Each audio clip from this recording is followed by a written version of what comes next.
This is the second in a series of 3 videos from flights made on the one day at Murray Bridge to document the flooding. So once again, with this reserve, I'm switching across to the Google Maps view to give you a bit of an idea of what it looked like before the flooding. And what really stands out is how much the floodwaters have spread once the levees were breached on either side of the river. So we couldn't take the normal coast road, Siesta Drive, because that was underwater. So we found another way in, and the whole area is roped off. You can't launch boats anymore at the moment until the floods go down. But in fact, there was another guy flying a drone when we arrived, so we took our turn and up we went. So the water's quite murky, but you can still see the car parks and boat parks underneath. And there's the road, Siesta Drive, that you normally take along the riverbank. And over the top of it, you can see a levee, and there shouldn't be water on the left-hand side of the levee. The levee's been breached, and that's normally pasture. And on the other side of the bluer, from here, the bluer looking water, that's more flood water. I was assuming at first it was the main channel, but the main channel is the chocolate brown in front of us, and over the other side the main levee has also been breached, causing extensive flooding of what's normally farmland. So the tragedy with this slow moving flood coming down from interstate is that the water will probably sit for many months, so we don't know how soon it's going to recede. So that's got bad implications for any property that's submerged, and also for any crops. So I'm circling back, looking down on the reserve,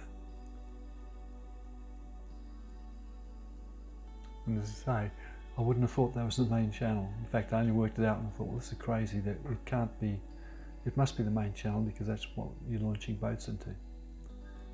But the fact the flood water on the other side is now wider than the main channel is a bit of a shock.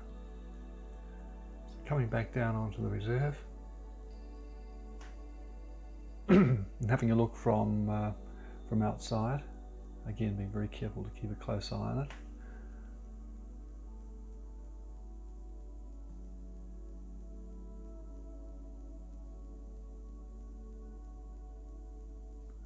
Again, you can see the breach in the small levee further up the road there.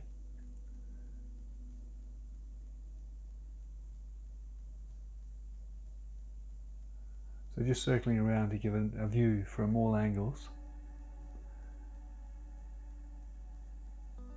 And there's quite a current running. That water's moving. So all these trees on the edge are normally well clear of the water.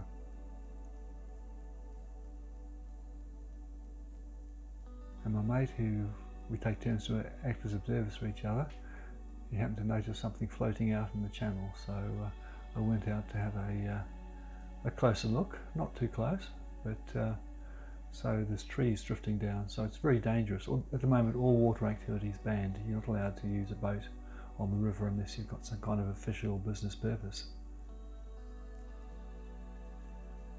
And the worry is that the water's got very low oxygen content. We're already seeing a variety of sea creatures dying as the polluted water goes out to the sea at the Murray mouth at Goula Beach.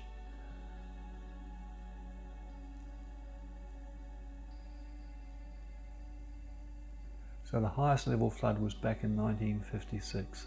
This doesn't look as if it's going to reach that height, but I think it surpassed the height of other floods like 1931 and 1974. And again, a bit of a look at the flooded road and the breach, and then again circling over the main channel.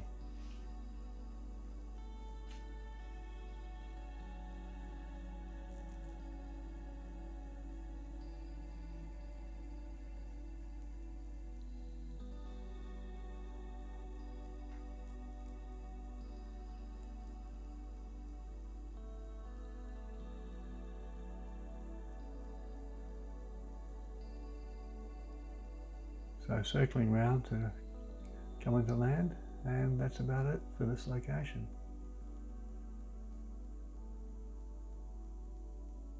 Except it turns out I was doing one more loop, so here we go again. That's the advantage of a drone. You can move it around and get lots of different views of situations without getting your feet wet. So that's it.